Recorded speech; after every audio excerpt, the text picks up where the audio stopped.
Madame, Monsieur, bonsoir et bienvenue dans l'invité de la rédaction de Médien TV.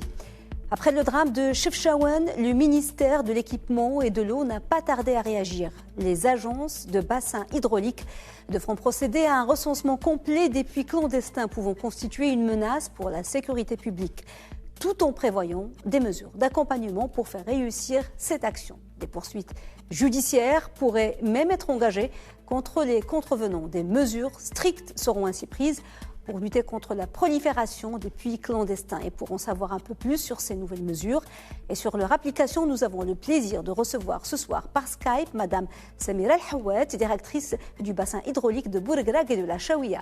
Madame El-Hawat, bonsoir et merci d'avoir accepté l'invitation de Médien TV. Bonsoir Madame, merci pour l'invitation. Alors, comme je le disais en introduction, Madame El-Hawat, suite à la tragédie de la mort du petit Ryan, victime d'une chute dans un puits clandestin, le ministère de l'Équipement et de l'Eau vient d'annoncer que les agences des bassins hydrauliques procéderont à un recensement complet des puits clandestins pouvant constituer une menace pour la sécurité publique. Comment avez-vous accueilli, Madame El-Hawat, cette décision ? Oui, donc tout d'abord, l'incident tragique du petit Ryan, c'était quand même qu'on a vécu depuis le début de ce mois. C'était tout d'abord une occasion pour témoigner d'une forte, je dirais, solidarité entre les Marocains sous le patronage de Sa Majesté. Et donc là, c'était un moment très fort. Et puis, c'était une opportunité pour se poser des questions et pour encore revoir la façon dont ces points d'eau sont sécurisés et donc proposer des améliorations pour pouvoir, bien sûr, veiller à la sécurité de la population et de leurs biens sur le territoire. Donc, la décision elle a été prise suite à une multitude de réunions. Donc, dans la première, elle a été tenue le lundi, c'est-à-dire le début de cette semaine, sous la présidence de Monsieur le ministre de l'Équipement et de l'Eau. Et puis, des réunions techniques ont été tenues pour, d'une part, asseoir une approche, une démarche pour réussir ce chantier qui vise le recensement et l'inventaire de tous les puits, les forages existants sur le territoire national. Et donc, c'est une opération qui va se faire conjointement avec le ministère de l'Intérieur. D'ailleurs, un projet de circulaire est en cours d'élaboration entre le ministère de l'Équipement de l'Eau et le ministère de l'Intérieur qui va cadrer cette opération qui sera organisée par une commission provinciale composée des représentants des agents d'autorité locale, des représentants des agences de bassin hydraulique, des services eau qui émanent des directions provinciales de l'Équipement et de l'Eau et également des représentants des collectivités territoriales. Donc, c'est une commission mixte qui va se déplacer sur les territoires, donc à l'échelle nationale, pour pouvoir inventorier et faire une base de données sur les points d'eau existants qui sont exploités, qui ne le sont pas. Donc, c'est un chantier, je dirais, assez complexe. Il y a pas mal de contraintes, bien sûr, qui se posent. C'est un vaste chantier. Tout d'abord, vu l'étendue du territoire, et donc là, on a affaire à couvrir tout le territoire national. Également, la difficulté d'accès, parce qu'il y a pas mal de zones montagneuses, de zones reculées dans l'accès. Vraiment, c'est difficile et donc il va vouloir relever ce défi également. Et puis, une autre contrainte, c'est le souci et le doute que la population adhère à ce chantier. Parce que là, il y a surtout la population qui a des points d'eau qui ne sont pas autorisés. Et donc là, moi, je saisis cette occasion pour clarifier la chose, c'est que c'est une opération qui vise pas la verbalisation, la poursuite des personnes qui creusent sans autorisation, mais c'est plus une opération qui vise la sécurisation de ces points d'eau, de ces ouvrages, pour bien sûr veiller à la sécurité des personnes et de leurs biens en premier lieu. Alors, Madame El-Hawat, pour le bassin hydraulique du Bourgrag et de la Chaouia, quelles sont les régions qui relèvent de ce bassin? Et quelle est la particularité justement des puits clandestins ou des puits de façon générale qui relèvent de cette région? C'est une vaste région, celle du Bourgrag et de la Chaouia. Qu'est-ce qu'elle couvre géographiquement déjà? Ouais, en fait, au Maroc, ça existe 10 agences bassins existent au Maroc. Et donc, elles couvrent tout le territoire national. De ce fait-là, donc, c'est des territoires, des agences bassins qui sont très vastes. Donc, ça correspond pas au découpage administratif. C'est plutôt un découpage naturel. C'est les bassins versants des grands fleuves du Maroc. Et donc, l'agence bassin hydraulique du Bourgrag Chaouia, c'est une région qui couvre, c'est une zone qui couvre la région de Rabat, Sal et Kenitra, qui couvre également la région de Casablanca-Stade, une partie partie de la région Beni Mellal-Khnefra. Oui. Donc, c'est quand même des territoires très vastes, des territoires à topographie très, très variée, donc de la zone côtière, de la zone plaine jusqu'à la zone montagneuse, donc de là où naissent les fleuves d'eau. Et donc, quand même, c'est des territoires assez complexes qu'il va falloir, bien sûr, couvrir par cette opération. Juste pour une précision, c'est que cette opération, le but, c'est pas uniquement le recensement et l'inventaire. Donc, c'est une opération qui va se dérouler sur plusieurs étapes. La première, c'est l'inventaire exhaustif de tous les points d'eau, avec toute l'information sur ces points d'eau, les propriétaires, localisation, les usages, la date de réalisation, les équipements, également, bien sûr, les mesures de sécurité mises en place. Donc, ça, c'est une première étape. Et puis, une deuxième qui va se faire en parallèle, c'est identifier les points d'eau qui présentent des risques de sécurité, donc proposer les améliorations qu'il faut, et donc là encore des mises en demeure qui vont se faire aux propriétaires de ces points d'eau qui présentent des risques pour pouvoir bien sûr s'aligner aux mesures de sécurité nécessaires. C'est très important ce que vous venez de dire, Madame El Hawad, pour clarifier les choses, c'est que ceux qui sont très dangereux, qui ne correspondent pas aux normes, pourront être fermés. Il y en a d'autres qui seront sécurisés. C'est pour la sécurité, justement, de la population et des familles. Il faut qu'ils comprennent ça. Il y en a qui ne seront pas fermés. La fermeture ne sera pas systématique. Absolument. Donc, l'approche qui a été discutée et c'est celle qui va être validée et adoptée, c'est que parmi ces points d'eau, donc ceux qui sont exploités et donc le besoin en eau, il est là. Donc, ces points d'eau, il va falloir les sécuriser et prendre les mesures nécessaires. Et donc là, une mise en demeure qui va se faire aux propriétaires de ces points d'eau pour réaliser les mesures nécessaires qui vont être recommandées. Et donc là, avec un délai de 15 jours pour l'aménagement des marges et des marges de sécurité. Et puis, ben voilà. Donc après, si le propriétaire n'effectue pas ces mesures, donc c'est l'agence qui va les faire à la charge du propriétaire avec une poursuite judiciaire par la suite, c'est-à-dire en cas de refus de réalisation de cet ouvrage. Et puis pour les points d'eau qui ne sont pas exploités, parce qu'il y a pas mal de points d'eau qui sont abandonnés, les gens ont creusé, ils n'ont pas trouvé de l'eau et donc ils les laissent, tel que le cas bien sûr où a eu lieu le drame du Petit Ryan. Donc ces points d'eau, il va y avoir une mise en demeure pour les fermer, pour les remblayer carrément. Et donc là, dans un délai d'1 semaine, sinon, c'est toujours l'agence qui va le faire à la charge du propriétaire avec des poursuites judiciaires, bien sûr, pour inciter les gens à faire mieux et à avoir je dirais, une stratégie de sécurité plus qu'une action juste de la recherche et de l'exploitation du point d'eau. Oui, Madame Hawad, je sais que vous n'avez pas de chiffres puisque ce sont des puits clandestins, mais est-ce que vous avez un état des lieux approximativement, le nombre de puits clandestins dans la région et l'ampleur du phénomène approximativement, parce que le but de cette opération est justement de recenser. Est-ce qu'ils sont nombreux déjà dans la région? Oui, c'est difficile parce que déjà pour les points d'eau qui sont autorisés par l'agence de bassin hydraulique de Bourg-Chaouia, ou bien si je donne une moyenne à l'échelle nationale, c'est aux alentours de 3 000 à 4 000 autorisations au niveau national qui sont délivrées chaque année. Donc, ces nombres d'autorisations, ça explose pendant les périodes de sécheresse comme celles qu'on vit cette année, malheureusement. Donc, voilà, il y a les puits au lot et ça sèche, les sources qui s'assèchent. Et donc, les gens viennent chercher davantage pour creuser des puits. Et donc, ça, ce qu'on maîtrise, c'est-à-dire à travers la procédure d'autorisation qui est réglementée par la loi sur l'eau, la loi 3615, donc par l'étude technique, la demande, l'enquête publique jusqu'à l'autorisation. Et puis, il y a une forte, je dirais, là encore, un grand nombre de puits et de forages qui sont creusés sans autorisation. Et donc là, qu'on n'arrive pas à maîtriser. Donc, on a de la police de l'eau, des agents de la police de l'eau qui effectuent des contrôles sur le territoire, qui verbalisent lorsqu'on trouve des puits et des forages qui sont réalisés sans autorisation. Mais ça reste quand même limité. Donc, pour l'agence Bassin Bourg-Grec, donc ces verbalisations, ça tourne autour de entre 60 jusqu'à 200 verbalisations par an. Donc ça, c'est en moyenne.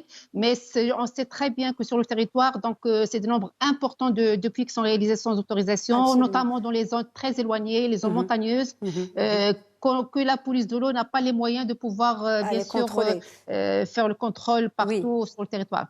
Alors, donc, je voulais juste ajouter un point intéressant, c'est que cette opération de sécurisation, donc il y a un volet très important en parallèle sur lequel on travaille au niveau du ministère de l'Équipement et de l'eau, c'est l'organisation de l'activité des foreurs. Les foreurs sont les entreprises qui réalisent et qui creusent ces puits et forages. Actuellement, c'est une activité qui est très, je dirais, clandestine, donc il n'y a pas une organisation anarchique, voilà. Donc la loi sur l'eau, il a stipulé qu'il doit y avoir un permis de foreur. D'accord. Et donc là, actuellement, on active les choses pour que ce texte de loi soit adopté et donc que cette société soit également responsabilisée d'une part de sécurité. C'est-à-dire que le creusement ne doit se faire que pour les points qui sont autorisés. Donc, il doit exiger une autorisation de l'agence avant de creuser n'importe quel point. Et puis, il ne doit quitter le site du creusement qu'après la mise en place de certaines mesures de sécurité, notamment la margelle d'au moins 1 demi-mètre autour du point d'eau, la couverture, la tête du forage. Et donc là, c'est une manière, là encore, pour renforcer davantage la sécurité au niveau des sites, des puits et des forages. C'est très important, cette organisation de la profession. Comme ça, on a un responsable, on sait qui est responsable des forages. Alors, l'accident, la tragédie du petit Ryan a été très médiatisée et elle a mis en avant ce problème. Mais en fait, les chutes dans les puits, c'est quasi quotidien dans les différentes régions du Maroc, que ce soit des personnes ou que ce soit même des animaux, du bétail aussi. Est-ce que c'est fréquent dans la région? Est-ce que vous avez quelques chiffres à peu près? Est-ce qu'il vous arrive d'entendre souvent ou d'apprendre qu'il y a eu des chutes, que ce soit de personnes ou de bétail et d'animaux? Parce qu'on a l'impression de découvrir ce phénomène alors qu'il a toujours existé. Enfin, c'est du quotidien pour les gens de la campagne, en fait, malheureusement. L'incident du petit Ryan n'est pas le premier. D'ailleurs, de temps en temps, on attend un incident pareil. Et donc, on n'a pas des chiffres particuliers avancés. Donc, ça dépend. Parfois, c'est médiatisé. Parfois, ça reste localement, c'est-à-dire très limité au niveau local. Et donc, on n'a pas des chiffres, franchement. Mais il y a quand même c'est des incidents qui sont répétitifs. D'autant plus que pas mal de gens, ils prennent en considération ce risque de sécurité. Donc, c'est sauf dans certains cas que les gens, je dirais, négligent ces mesures-là et donc par la force des choses, c'est eux-mêmes qui sont exposés en premier à ces risques. D'ailleurs, ces incidents-là, ils ne sont pas, je dirais, limités au Maroc. Donc on entend parler des incidents pareils partout dans le monde, dans n'importe quel pays, donc ça arrive de temps en temps. Mais quand même, il faut que les mesures de sécurité soient prises d'une manière institutionnelle, d'une manière très réglementée, comme ça, pour renforcer davantage et pour éviter, bien sûr, des drames pareils, que la vie humaine, elle est au-dessus de n'importe quelle considération, bien sûr. Bien sûr. Alors, Madame Hawad, quelles sont les nouvelles normes à respecter pour avoir l'autorisation de creuser un puits? Il y a toujours eu, au fait, une loi. Il faut demander l'autorisation pour creuser un puits. Ce n'est pas une nouvelle loi qui va être instaurée. Les gens croient qu'on va instaurer une nouvelle loi. Mais est-ce qu'il y a des normes plus strictes à respecter dorénavant pour avoir l'autorisation?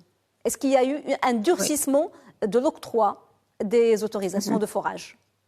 En fait, comme vous venez de dire, l'autorisation, elle est quand même régie par la loi sur l'eau de la première loi 1095 et puis par la deuxième loi de 3615.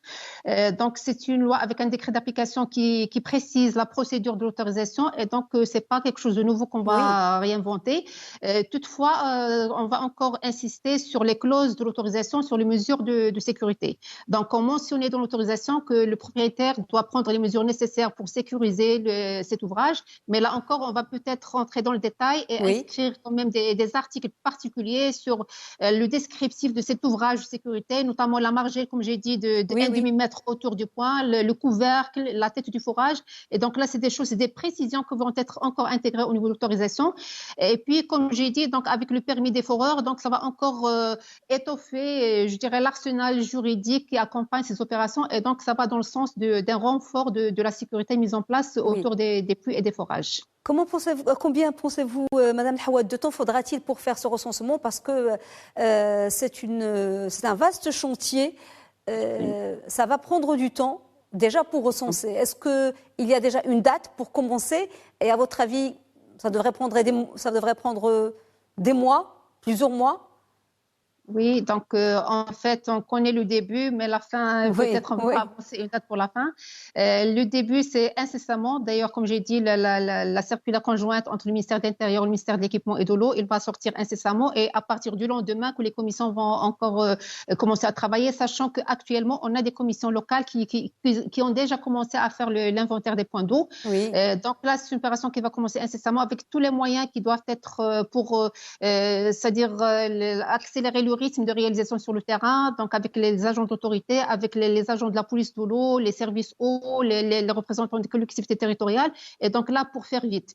C'est un travail qui peut prendre un peu de temps. Donc, on estime 3 mois. Donc, si on a les bonnes estimations, sachant qu'on ne maîtrise pas le nombre de points d'eau sur le territoire. Et donc, peut-être on aura un peu plus de temps. Mais l'essentiel, c'est que c'est une opération qui va commencer. L'étape de la mise en demeure et de réalisation va se faire en parallèle. C'est-à-dire les premières journées de contrôle, le lendemain, on va commencer à avertir les gens pour mettre en place les mesures de sécurité. Donc, beaucoup de diligence, on va travailler en parallèle, voilà. Donc, le temps qu'il faut, mais l'essentiel, c'est de pouvoir ratisser large le territoire et pouvoir essayer, dans la mesure du possible, d'éviter ces drames par la suite. Dernière question, Madame El Hawat. C'est l'occasion peut-être aujourd'hui, parce qu'on fait aussi de la vulgarisation, de connaître les bassins hydrauliques, leur mission. Quelles sont les missions et les prérogatives des bassins hydrauliques au niveau du Maroc? Quelles sont vos prérogatives? C'est peut-être aujourd'hui l'occasion, c'est une tribune pour les faire connaître et faire connaître leur mission, ce qu'ils font au quotidien. Oui, donc les agences de bassins hydrauliques sont des établissements publics qui ont été créés suite à la première loi sur l'eau, la loi 1095, qui a été adoptée en 1995. Et donc, ça va dans l'objectif d'une gestion décentralisée, d'une gestion localisée et surtout une gestion intégrée des ressources en eau. Donc, les agences de bassin, c'est plus une plateforme de coordination avec tous les intervenants dans le secteur pour pouvoir gérer au mieux, d'une manière durable, les ressources en eau aussi bien superficielles que souterraines. Et donc là, les principales missions, c'est tout d'abord le suivi des ressources en eau. Donc, c'est une évaluation en quantité et en qualité de l'ensemble des ressources en eau, comme j'ai dit, les superficielles, les cours d'eau, les sources, etc. Et puis les nappes d'eau souterraines. C'est tout d'abord, c'est également la planification, donc établir des plans directeurs d'aménagement intégré des ressources en eau qui répondent aux besoins de la population jusqu'à l'horizon 2050. Et là encore, c'est un vaste chantier qu'on le fait en partenariat avec tous les usagers et tous les partenaires. Entre parenthèses, c'est que le secteur de l'eau, il connaît plusieurs intervenants. Donc presque tous les départements sectoriels, ils interviennent dans la gestion des ressources en eau, que ce soit l'industrie, l'agriculture, l'urbanisme, le tourisme, la santé. Et donc, il y a une multitude d'intervenants qu'il va falloir quand même coordonner et concerter. Absolument. Et c'est au niveau de l'agence que cette concertation se fait. On est également tenu bien sûr d'octroyer les autorisations de prélèvement, d'usage de l'eau, donc et puis de pouvoir, bien entendu, les plans de gestion locale des ressources en eau dans une perspective d'une gestion intégrée avec tous les intervenants. Donc chacun gérer les conflits d'intérêts de tous les intervenants.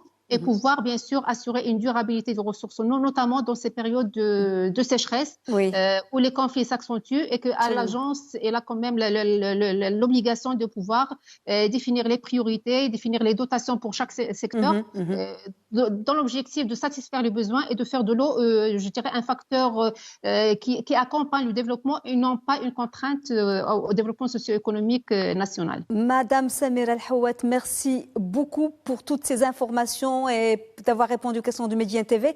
Et bon courage dans votre mission de recensement. Je rappelle que vous êtes directrice du bassin hydraulique de Bourgrag et de la Chaouia. Merci, madame. Merci à vous. Madame, monsieur, merci de nous avoir suivis. Bonne suite des programmes sur Médien TV. Très belle soirée.